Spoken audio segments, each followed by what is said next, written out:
All right, I'm ready if you're ready. I'm ready. You want me to say it? You say it. I don't want to say it. On this week's episode of the K-12 Tech Talk podcast, we discuss a massive data breach that impacted hundreds of thousands of educators in Pennsylvania, then interviewed Terry Loftus, the CIO for San Diego County and chair of the MS-ISAC board, about the impact of the recent cuts. Thanks for listening. Live from NTP Studios, this is the Chris and Mark show. That's right. Because Josh is in, he went to Disney or something. I don't even know. Does Josh go to Disney like at least once a year? He's got like Mickey Mouse ears. He's a frequent, like they know his name when he walks up. And he sends us pictures. He's like a kid. Like, I gotta send pictures of me in Disney World to my friends. It's kind of He did send like several pictures. Yeah. With him, he was like trying on costumes, eating ice cream. You know he's listening to this on the airplane back too, which is great. laughing in his seat. But it's just you and I tonight, and we had some news planned, and then Trump signed an executive order. So a lot of those news things aren't really relevant anymore. So we're going to jump into a couple of things, and we have an MS-ISAC interview that we're pretty excited about as well. So Mark, do you just want to jump? I guess before you jump into the news, I'll talk about CTL. I'm going to put a link to this. They have a webinar. It's an on-demand viewing kind of thing about mastering Google Workspace security. Check that out. They get into the investigative tools, the trust rules, the context-aware access, API access control, and you can just click on that thing, watch that. But you can check out CTL for your Chromebook needs as well. So I'll put a link to that in the podcast description. But Mark, do you want to talk about the news of the day? I mean, the news from like an hour ago. So we're recording this one on Thursday night. And the news just broke that Trump has issued the order that he said he would, which is to dismantle the Department of Education.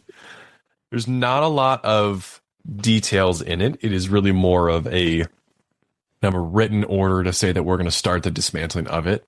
We were planning on talking a little bit about the cut of the Department of Education's Office of Education Technology. But I think given that the entire department is now on the chopping block, we're going to wait and see if we have a little bit more detail and talk about it in a future episode. We are talking later in the episode about the MS-ISAC cuts, and so we'll try not to be too doom and gloom this entire episode. And I don't like doom and gloom. No, let's not do doom and gloom. So let's move on to the news. Oh wait, no, back to doom. We're talk about tariffs. No, back to before that doom and gloom. Pennsylvania's education union, so the agency that represents approximately 200,000 education professionals, teachers, support staff, and so in Pennsylvania, suffered a data breach. I know we see a lot of data breaches. This one is painful to read the details of. So, I'm going to start with the numbers here. They sent a letter to 517,000 individuals. So that's current and former employees.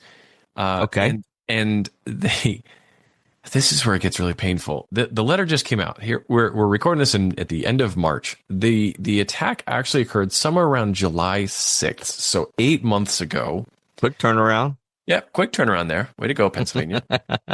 And then they conducted a thorough and extensive review of the impacted data, and they completed that on February 18th. So that was a 17-month review, and then a 1-month turnaround until they actually notified users. So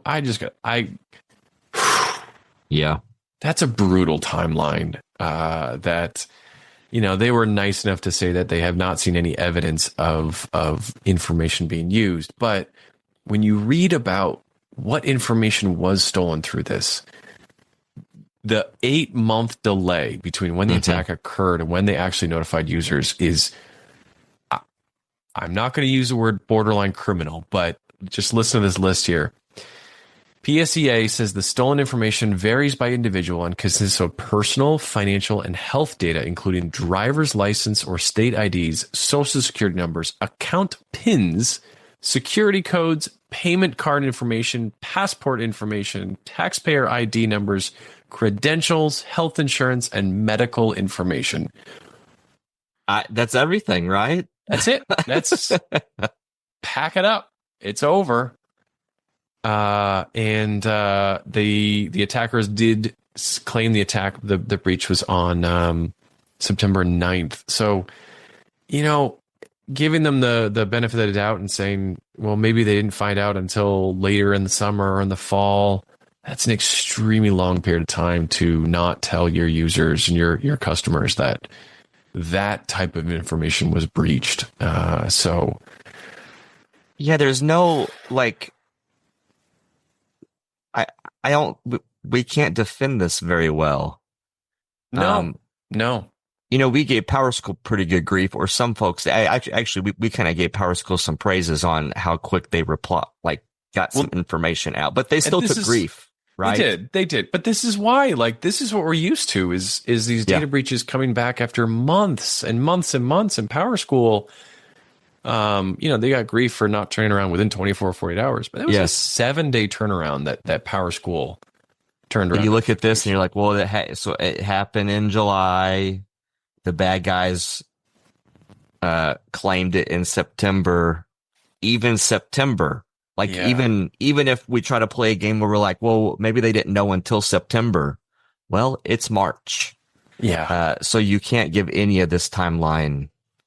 Yeah. Hey, good job, guys, for your transparency. And there was still, they conducted a thorough investigation and it was completed. It was a month ago. So it's so unfortunate. You're talking about people's life that was just breached, and the more information you can give them early allows them to hopefully do something about it. Yeah, and unsettling is that long list of all the things. I can think about the times I've gotten a letter where they're like, whatever website I used, got hacked, and it usually says a thing like social security number. Yeah. Yeah. This is just pretty much everything about a person. Yeah. That it says just the generic medical information. So you kind of wonder too, are they telling and I don't think so.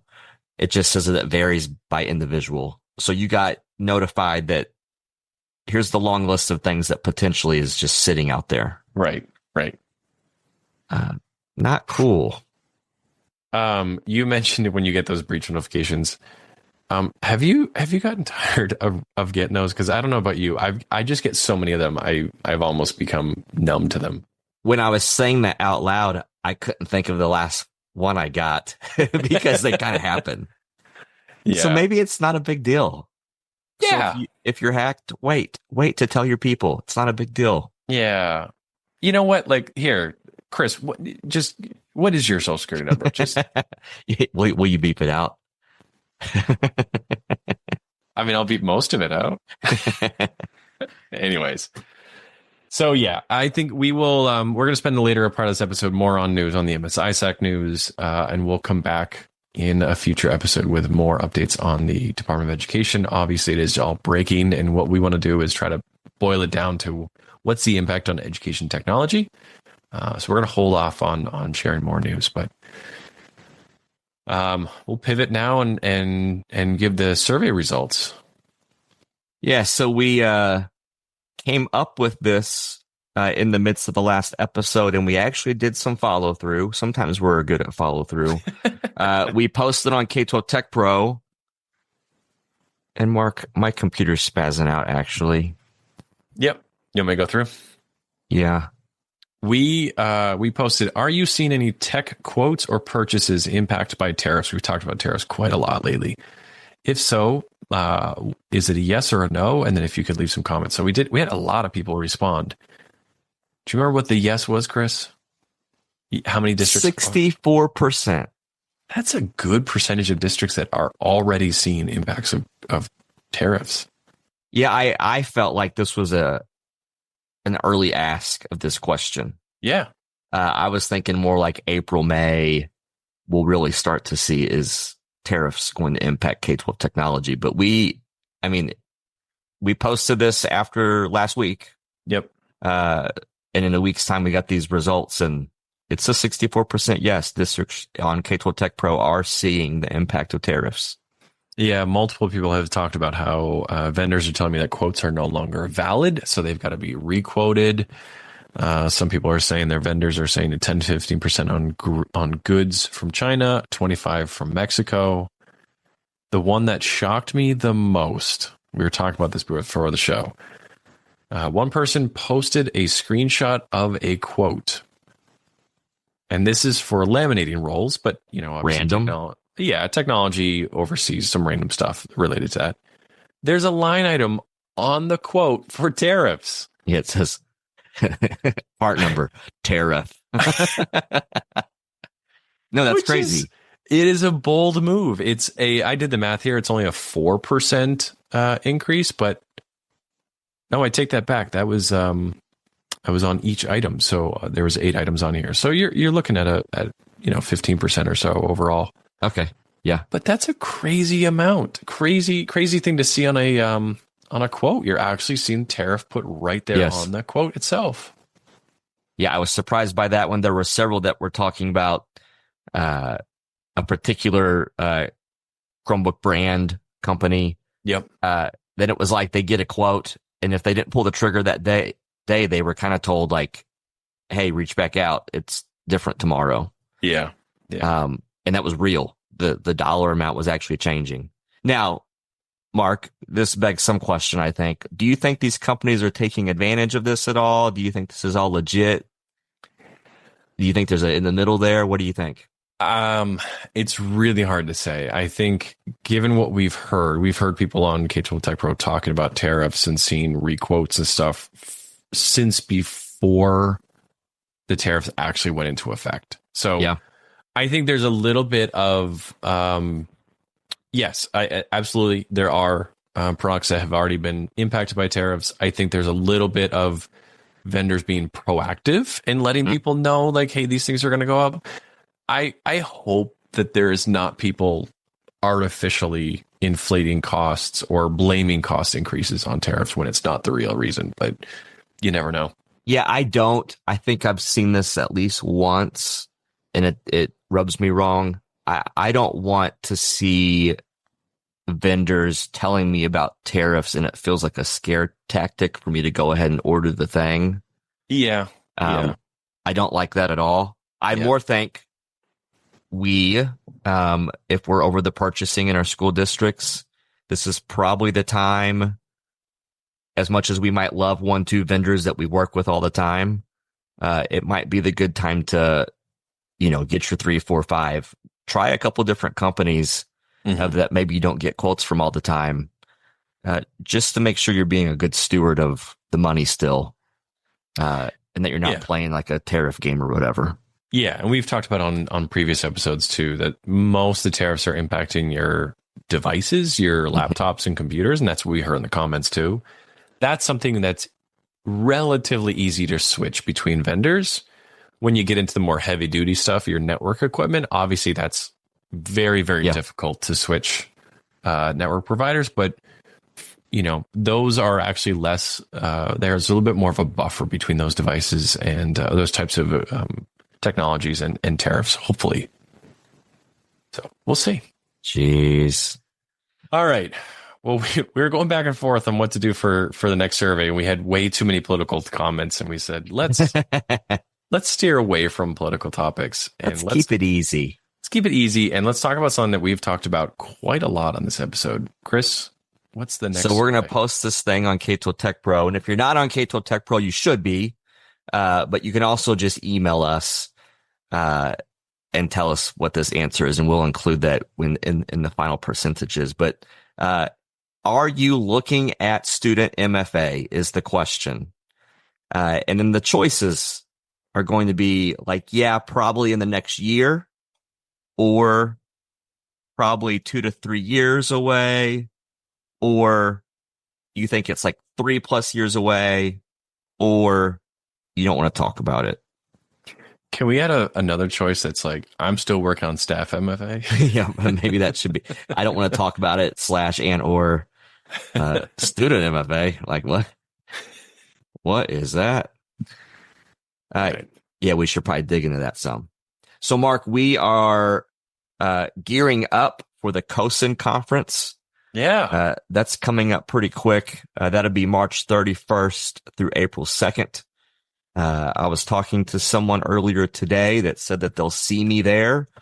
So we hope if you listen in to this, if you're at COSIN, we'll have a table, I think somewhere near the registration area.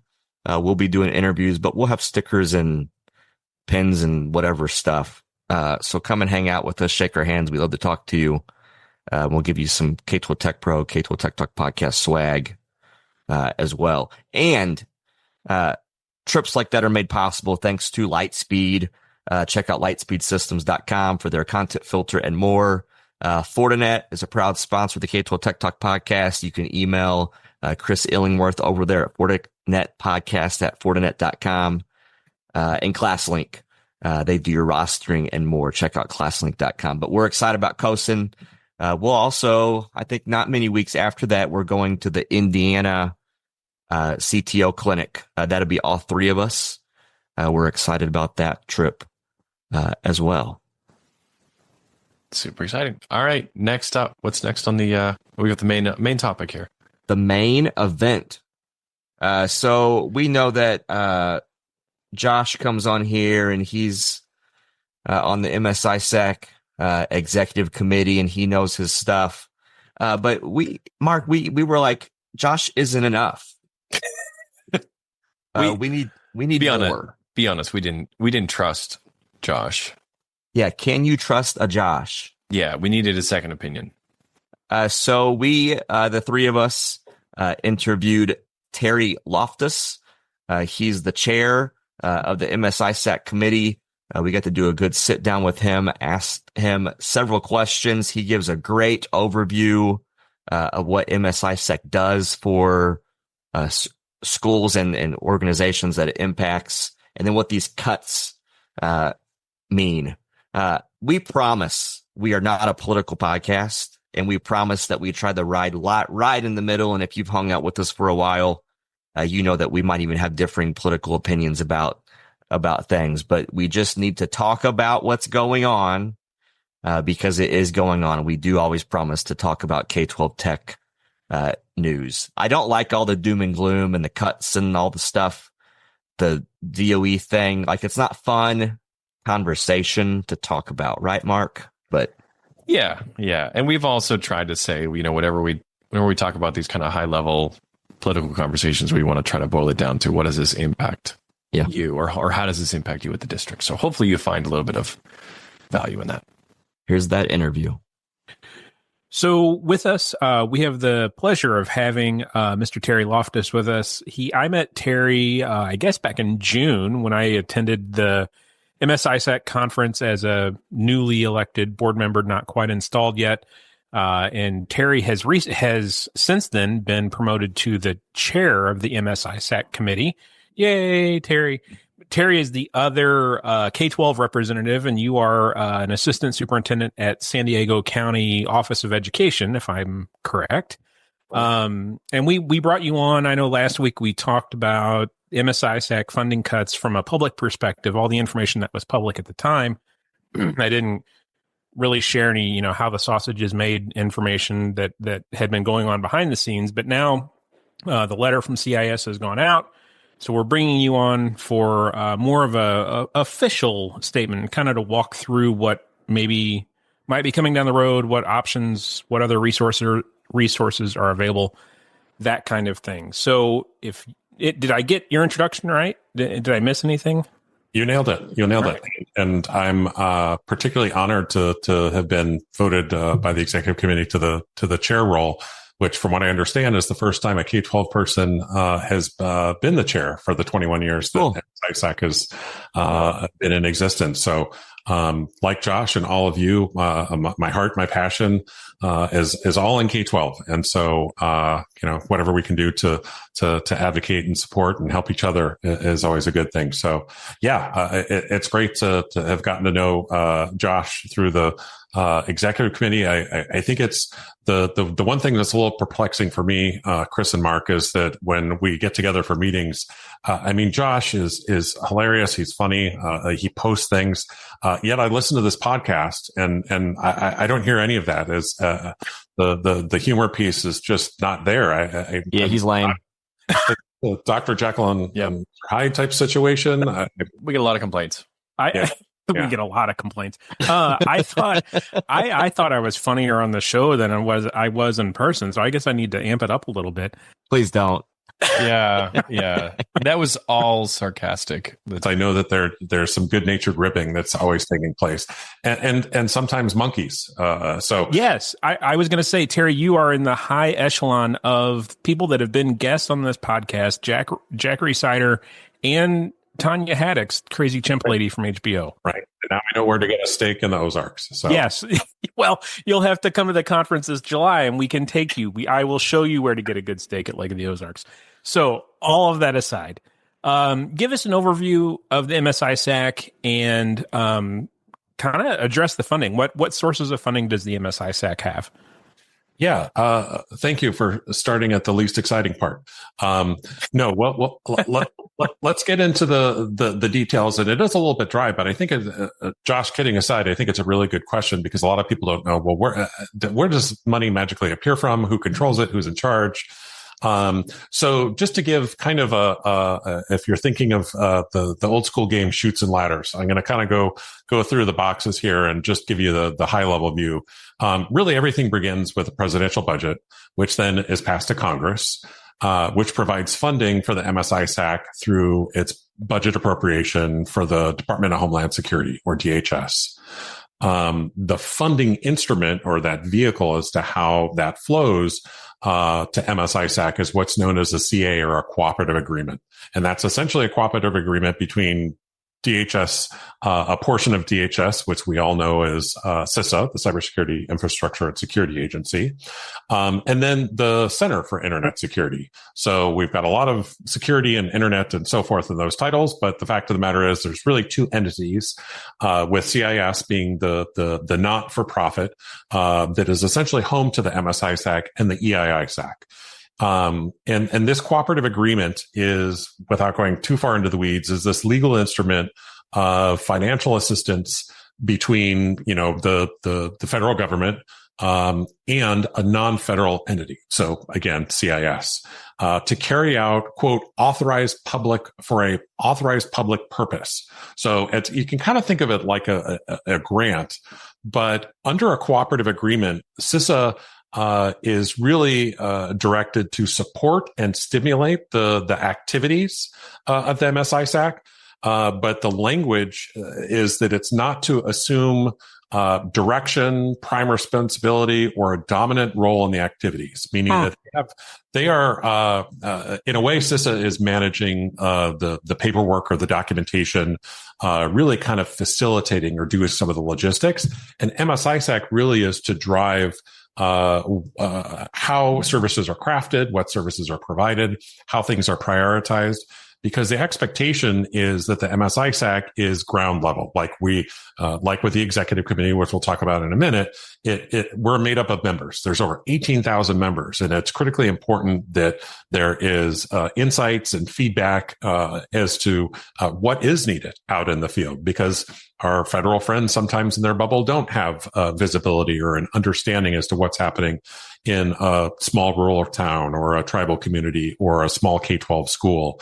So the last piece I would mention is that when we think about the cooperative agreement, that is under something that is really exciting that I researched after starting with MS-ISAC, called the Federal Grant and Cooperative Agreement Act of 1977.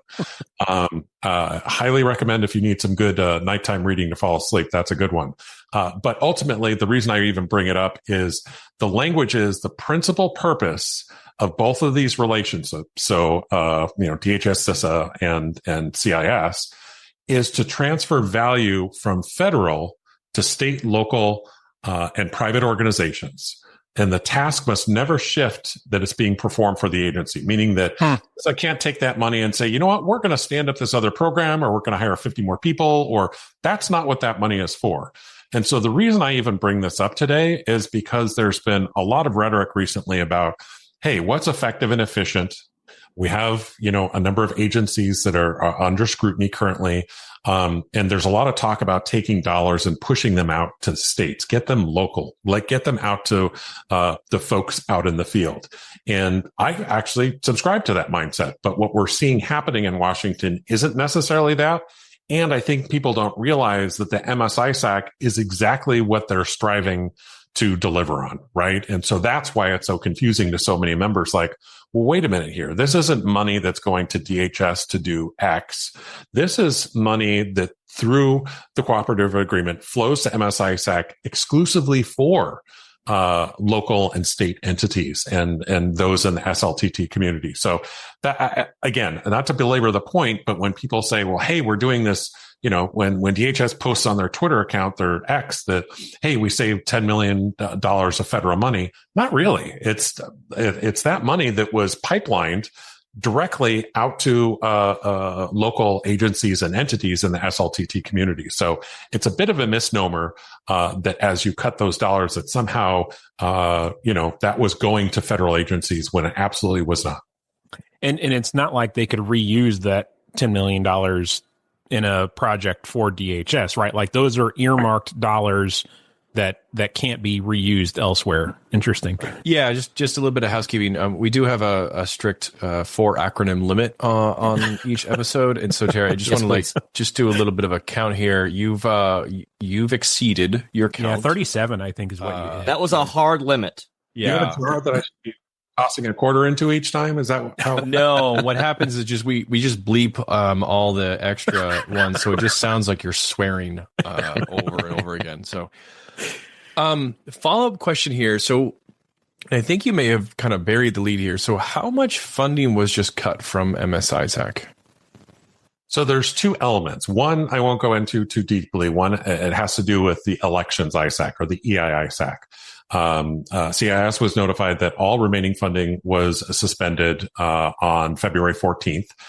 So that was a nice Valentine's Day message. Aww. And, but the what we're really talking about today is the broader, organization, the MS-ISAC, which, by extension was providing resources to the EI-ISAC, had a cut of just over $10 million.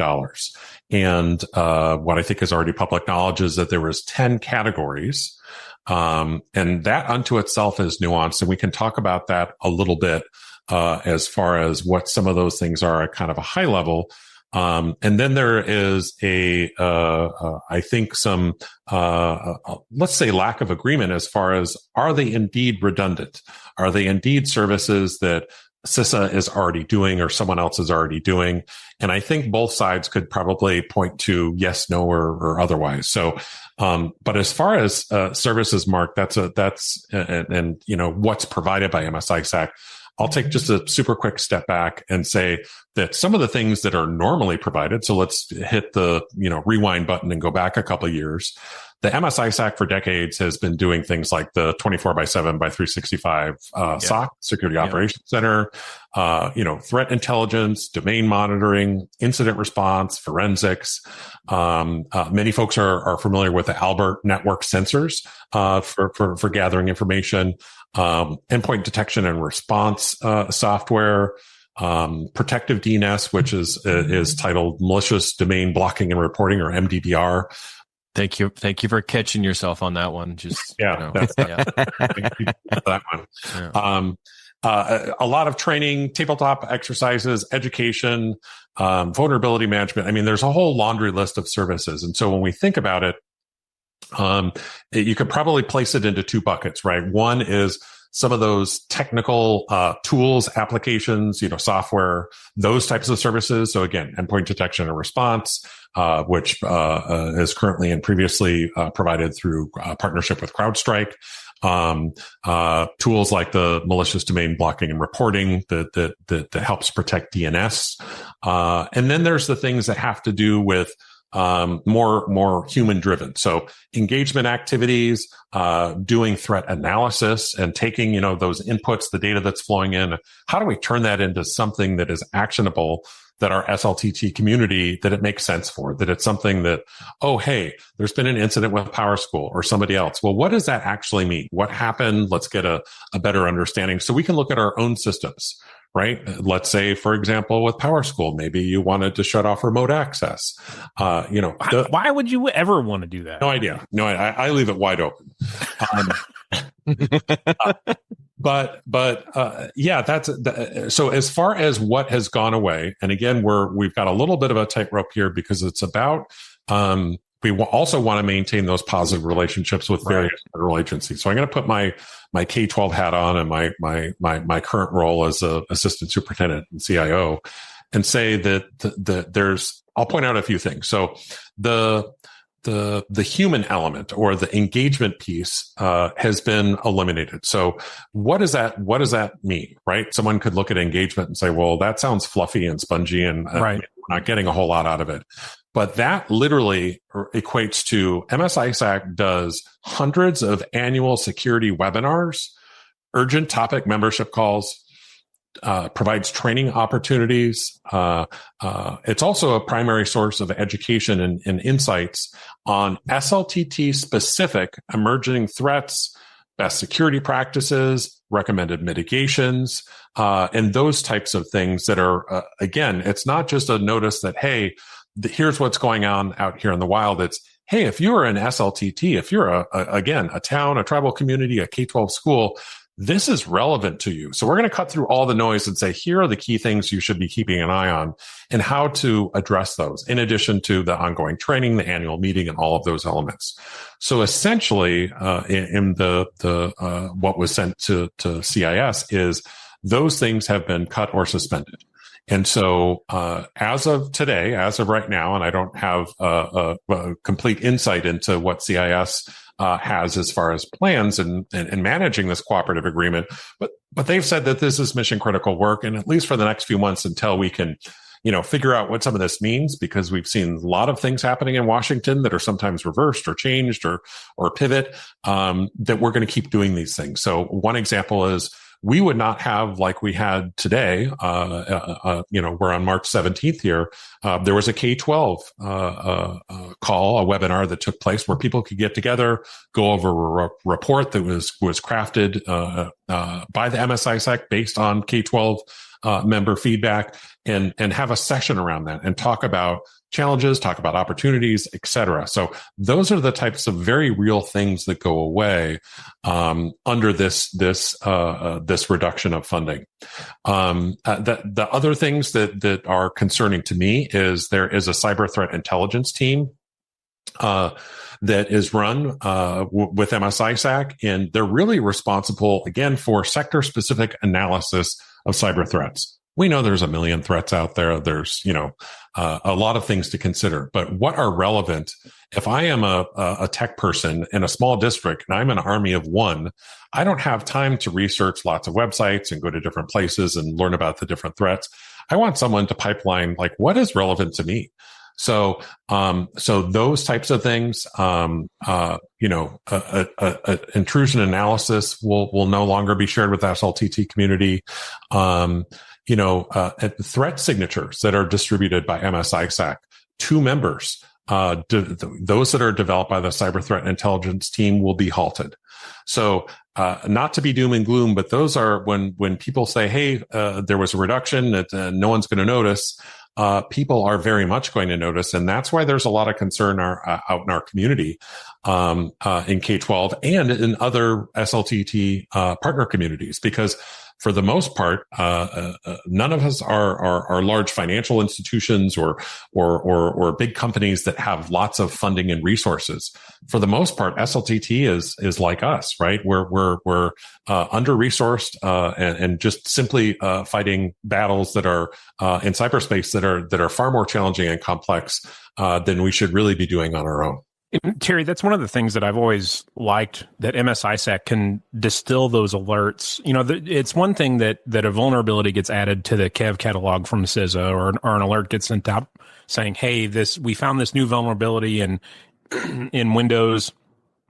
But what MS-ISAC does well, or CIS does well, is they distill that down and they're like, yeah, that's a new known vulnerability.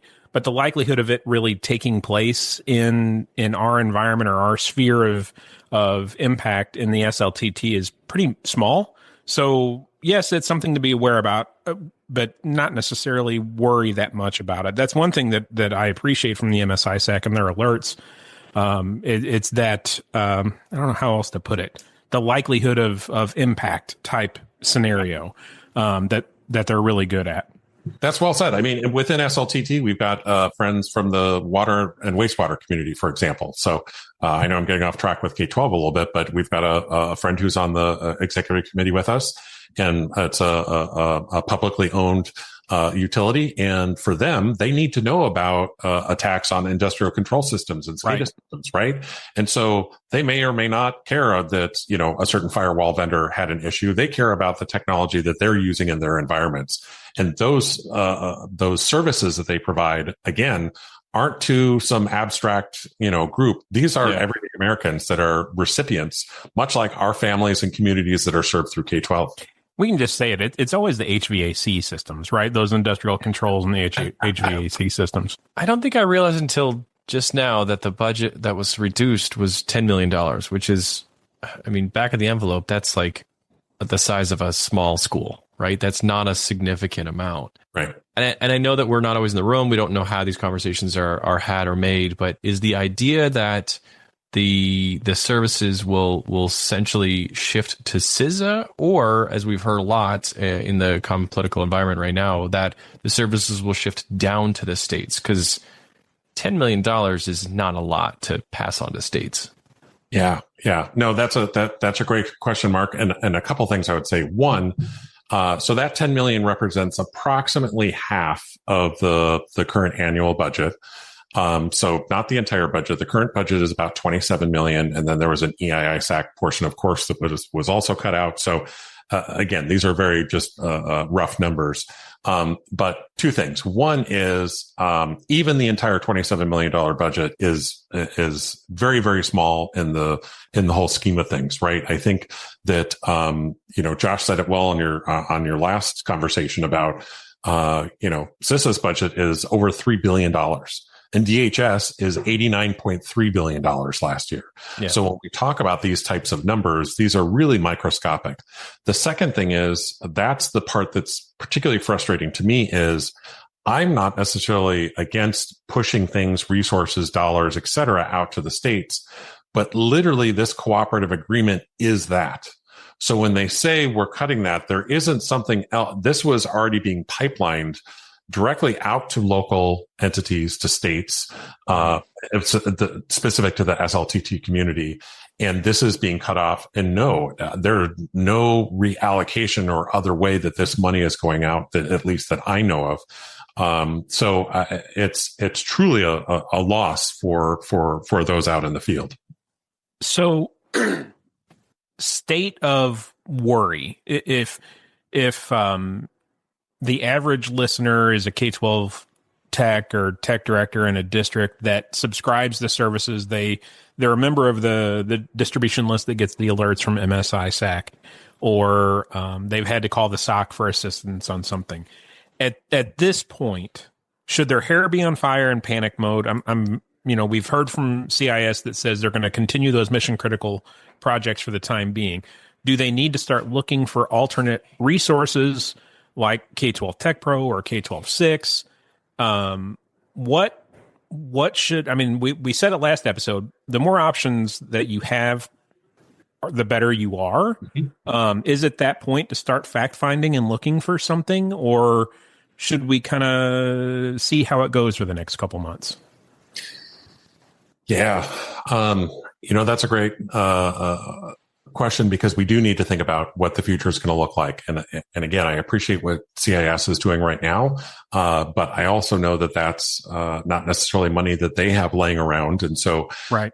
They're going to need to make some decisions. And so again, those of us in the executive committee, like you and I, Josh, and others, there's more analysis and there's a lot of work happening behind the scenes. So I guess my first message is don't give up hope. I think for anyone who's listening, there is value in expressing your opinion about the MS-ISAC. If you have been getting the protective DNS with, malicious domain blocking and reporting, because I'm not going to say the acronym anymore. Thank you. Those types of things, whether it's local, state, federal legislators, make your voice heard. And I don't know that that's going to change anything in this current climate, open and honest, but it can't hurt. And so the hope is that there's going to be some alternate path of some sort to keep the MS-ISAC not just going, but back to its prior strength. But as it stands now, I think it is prudent for people to take a look around. And I know at least in the districts that are around me in San Diego County and here in California, many use different services, right? And they've kind of cherry picked, hey, I'm going to use this or I'm going to use that from MS-ISAC. I think the big thing that we all lose is that, I don't know about you all, but there isn't unlimited money for professional development. So right. Have your staff, sit in, listen into a free webinar and learn something new or about new threats.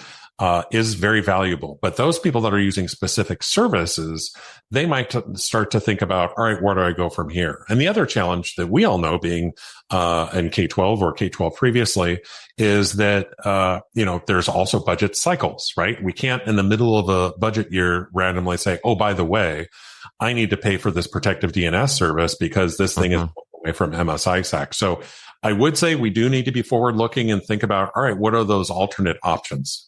Mm-hmm. Yeah, if I had to pivot quickly, what would that pivot look like? What are my resources? And we were kind of talking about it before we hit the record button.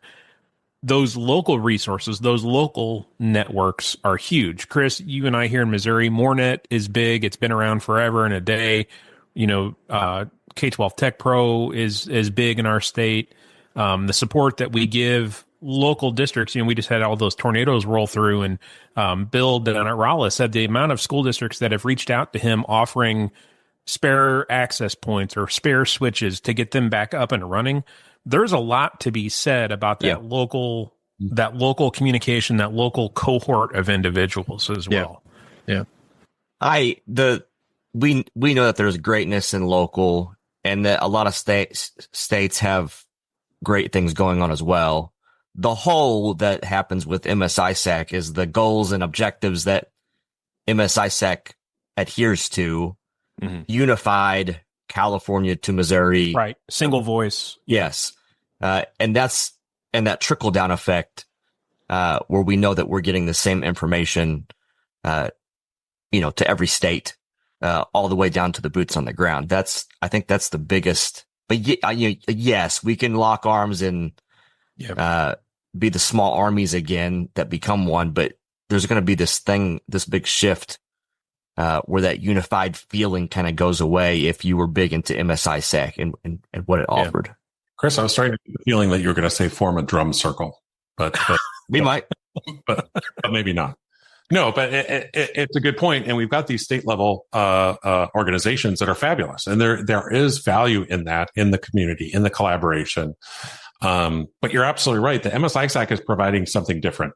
None of these organizations. So we've got one in California IT and Education, or SITE. It's great. And it's all the K-12 technology folks, regardless of your role in K-12 education in our state. And there's a lot of great resources, but they are not positioned to do threat analysis on a nation's threat actor like MS-ISAC is. You need specialized skills, a team, a SOC. You need folks that this is their job, right? It's a whole nother level than we've dealt with in 10, 20 years ago, right? It's not some script kiddie. It's not someone who's, playing a prank. And it's still that, right? But it's more so that we have these adversaries that are far better funded, are far more are far more capable, quite frankly. And that's where things start to fall apart when you start looking at these local groups. As far as there's things that are within scope that they're great at, and there's some things that just are outside their wheelhouse. Yeah, the security team at Mornet is great, but they're not going to stand up to the threat intel from Randy's team at MS-ISAC. Yeah. And maybe the idea is there is a more robust CISA that comes out of this. Maybe I'd say at least the language that I've seen, and again, I'm not the expert here, but just from various points, it looks like the interest is to pivot more CISA to a place where they're more focused on federal agencies. There's been some language from the DHS secretary and others that it's to serve and support federal agencies. Again, not bad. No. But that means we are very much, to Mark's point, we are leaving behind state, local, out in, the other parts of the country outside of DC itself. And so, one of the things that was in the news about a week ago or in recent days is about CISA having essentially their entire red team cut. And so I don't know what that means exactly, but in talking to some folks, it sounds like services like the free pen testing and vulnerability assessment that they were doing for agencies, they already had a massive backlog. Yeah, years.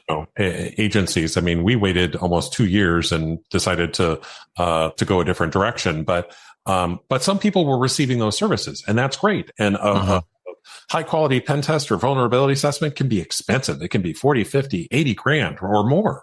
And so if that indeed is some of the folks that went away and the list is getting longer or it's just halted entirely, again, that's another thing that's gone from your toolbox. And that's something that particularly I know from having worked in a charter school initially and then a small school district, we don't have the funds to do that. So it's not a matter of replacing it with something else. It's a matter of doing without. Well, and do it anymore. That's the fear of the free services going away, like malicious domain blocking. Right. Like if that goes away, that's a service. Yes, CISA does have PDNS, but it's pilot program now. I'm not sure if it's going to be funded. Like that's a service you'd have to go out and purchase at that point. So, to buy that from Akamai is not cheap, but it's not expensive either, but it's a new line item in your budget that you'd have to account for. And like you said earlier, Terry, we are already into budget cycling for next year. And if it doesn't make it in the budget in the next month and a half, that's going to be a change to the budget going down the road. So, So we talked about that just briefly last episode about if this whole thing's, like, hey, we're moving this away from government stuff and like go get it from business land. Yes, it was a discounted or a free blah, blah, blah, pen test, whatever, but now you're going to go pay this company to get it. You get that. Or like, hey, this used to be free here, but now you're going to buy this membership, but it costs money. Small government, all that stuff makes sense. Great on the whiteboard, but then we are a K-12 school district with a limited budget, and we didn't plan for all this stuff at all over here. And that's where the question marks really come in for me, I think. We were lucky enough to have one of this as a pen test done last summer.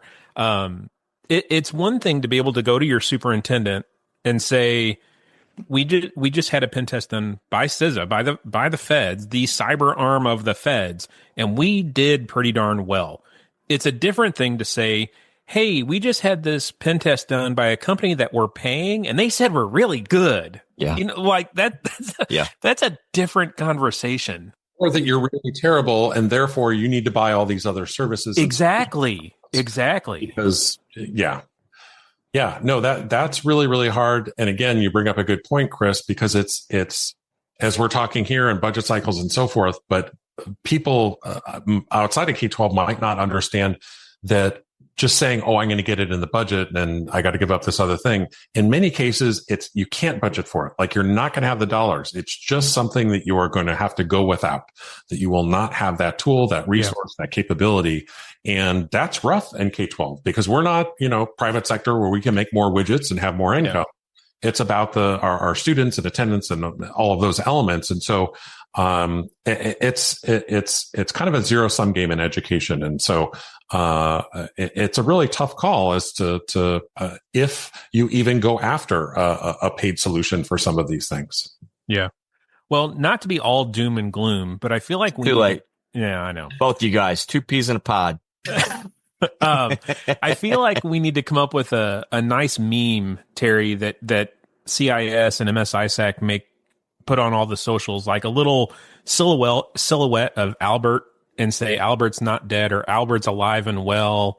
The Harry Truman, or who was it? The reports of my demise are grossly over exaggerated or something something along those, because MDBR is alive and well. It's not dead. Albert is alive and well. He is not dead. MS-ISAC is alive and well. It is not dead. You're right. There's a number of things. And so I think that's a fair point, that we need to, beat the drum a little bit as to the things that we still have. And understanding that now is the time to do that, because who knows what's going to happen in a few months or 6 months or beyond, right? Like, right. We've already seen with our federal friends that there's, cuts in one area, and then surprise, surprise, 2 weeks later, let's do another round of cuts. And so, again, not to be negative, I generally am a very optimistic person, but we need to, again, shine a light on those things that we still have. So that's a good point, Josh. Yeah. Gentlemen, any other thoughts or questions for Terry? We've kept him. I'm over it. Move on. I've had Gemini create a couple of acronyms for our agency that we'll establish as a result of this conversation. So, yeah, the first one is budget insufficiency threatens everyone's mitigation efforts. I think we would all agree with that. Yes, that acronym is bite me. So. Well, that works really well. Yeah. So I think there's acronyms that we can pull from this. Mark, you're proving yet again that really AI is the best way to generate jokes. I mean, that's oh yeah, we have failed there, Terry, several times. Well, Terry, we appreciate you coming on. Hopefully, we're not keeping you from any corned beef and cabbage. It is St. Patrick's Day, but yes, we appreciate you joining tonight. Absolutely. Thanks, Terry. Thanks for having me, and good to chat with you all. All right. Thanks. Take care.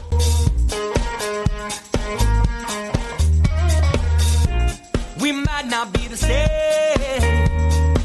You share the same pain that I do. The views and opinions expressed on the K-12 Tech Talk podcast are the personal opinions of Josh, Chris, and Mark, and do not represent the views or opinions of our sponsors or other organizations that we're affiliated with. The material and information presented here is for general information and entertainment purposes only. Thanks for listening, and we'll see you next week.